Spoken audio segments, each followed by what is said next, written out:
Welcome to my state of Maryland. It's a tiny little state in the mid-Atlantic. Geographically, it's an awesome state. We have the Atlantic Ocean on one side. We have one of the largest bays in the world and its estuaries. We have rivers. We have plains. We have mountains. And Maryland's well known for its horse history. But something else Maryland is also known for.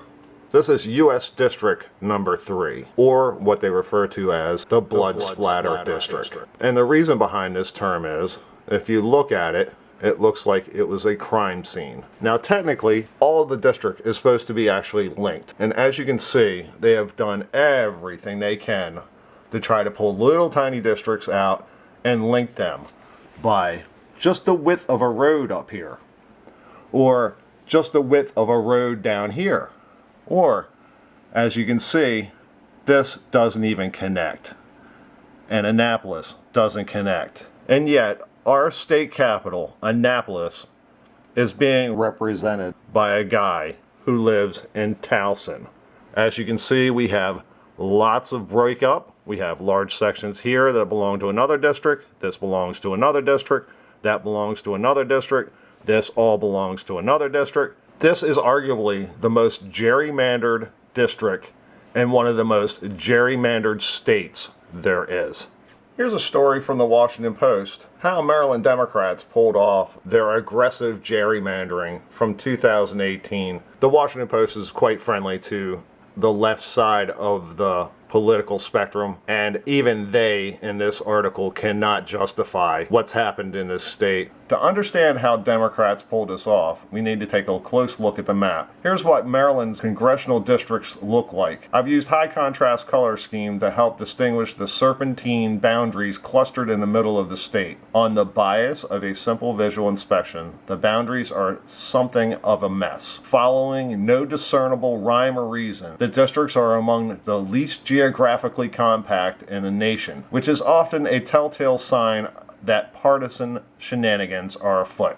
Now, this is talking about the Supreme Court case they had in District 6 here, which, again, was lost. The plaintiffs in this case allege that when Democrats created this district after the 2010 census, their intent was to literally draw Republican incumbent Roscoe Bartlett off the map, creating another safe Democratic seat. The shape of the map suggests Democrats did this by creating an appendage in the southwest section of the district that captures a large chunk of Democratic voters in Frederick and even a large number of Democrats in the northwest Washington suburbs.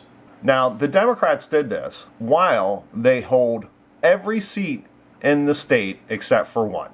These two Democrat strongholds offset the Republican strength in all of Western Maryland, creating a district that Democrat John Delaney won with a comfortable 56% of the vote in 2016. As it turns out, most of the state's districts appear to have been drawn with the same general strategy in mind, to use liberal voters from Washington metro area to offset conservative strength elsewhere.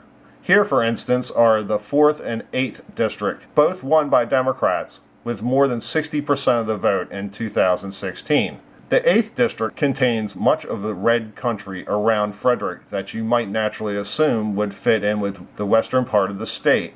Instead, it shoots a narrow tentacle no wider than a couple thousand feet at one point down into liberal Montgomery County to capture a Democratic stronghold of the northern Washington suburbs.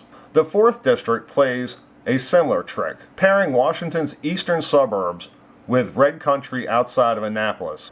It's held together at one point by the width of an aquatic center and the Potomac Curling Club. Ditto for the 5th district, which offsets much of Republican-leaning southern Maryland with Democratic voters around Washington. No account of Maryland's congressional districts would be complete without a stop in the 3rd district, which is my district. Following the redrawing of North Carolina's districts in 2016, now holds the dubious title of the least compact district in the nation. And as you can see, it's been called a crazy quilt, a blood spatter from a crime scene, on and on and on and on and on. Also from the Washington Post, Maryland Governor Larry Hogan vowed Thursday to keep pushing for an independent redistricting overhaul in the state, putting him at odds with the Democrats who control the legislature.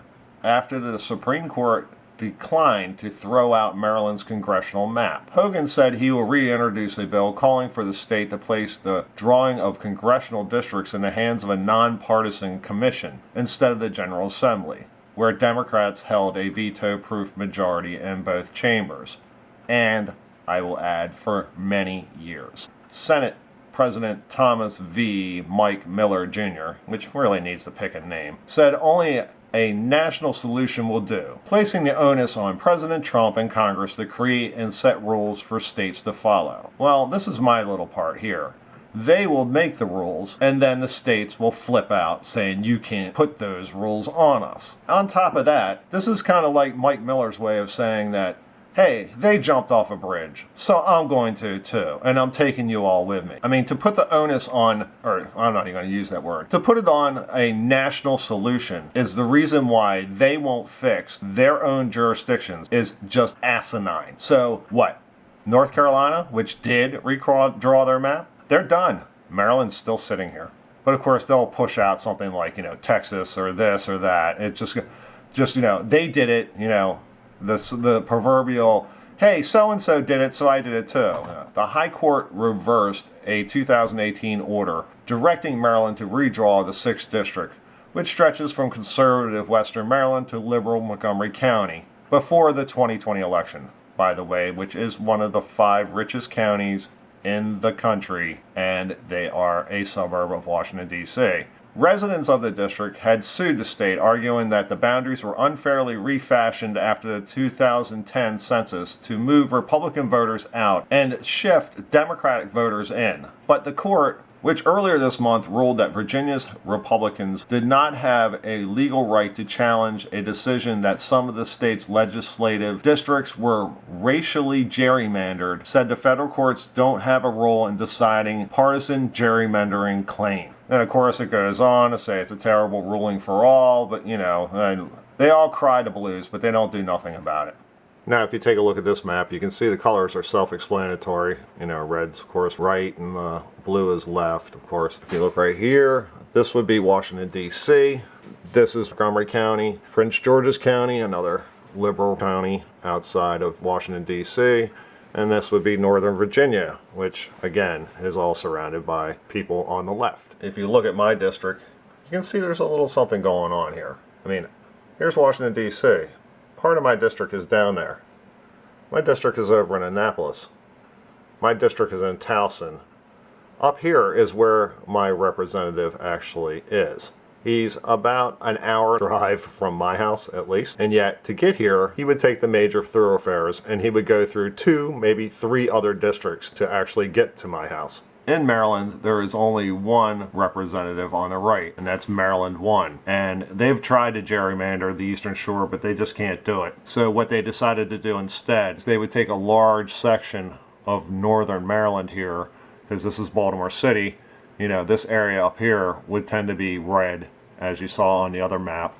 And they decided to just pile them over here on the Eastern Shore. Now, these people from the Eastern Shore, it takes 3 hours from my house to get to Ocean City.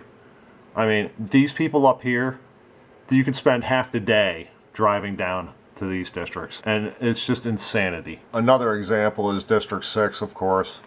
And this part out here of Western Maryland, you could spend an easy 6 or 7 hours in a car getting from this point to this point. And all the way down here by D.C., these people out here in the mountains, this is the Appalachian Mountains out here. They have nothing to do with these people around D.C., but yet here they are, and their representative lives right there.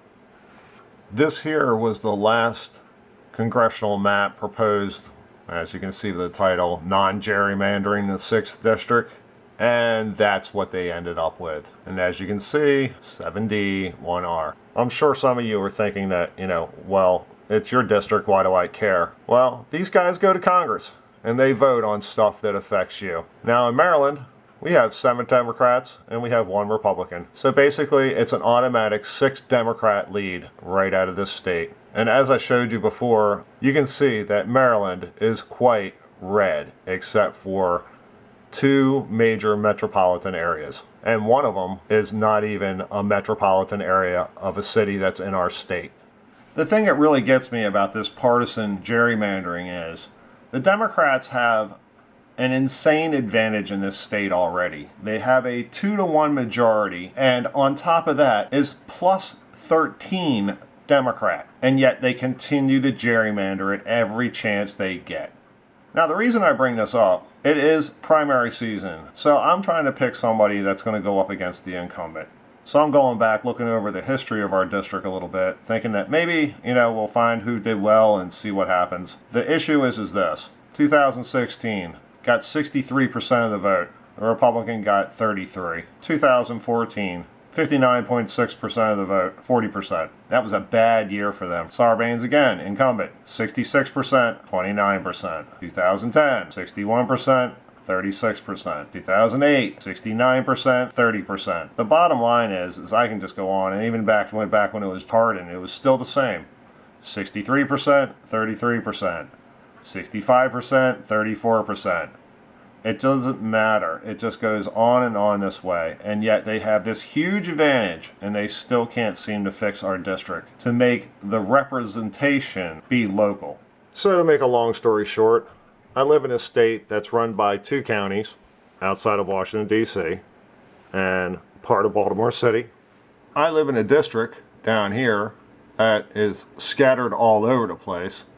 And I'm represented by a guy who lives up here, and his office is up there, in which case he would have to travel through 3 districts to actually get to my house. And this is what we call representation in Maryland. Now here is a real kick in the nuts. This here was a proposed map during the last redistricting, and in it you can see that it makes pretty good sense. And the Democrats still hold a 6-2 lead, but yet this map wasn't good enough. They had to do the 7-2 by taking the 6th and adding part of the date on this map and basically screwing over the constituents of the state. I've said it once, I've said it 1,000 times. They already have a wicked advantage in this state, but yet they still find it necessary to gerrymander and cheat. Makes you think.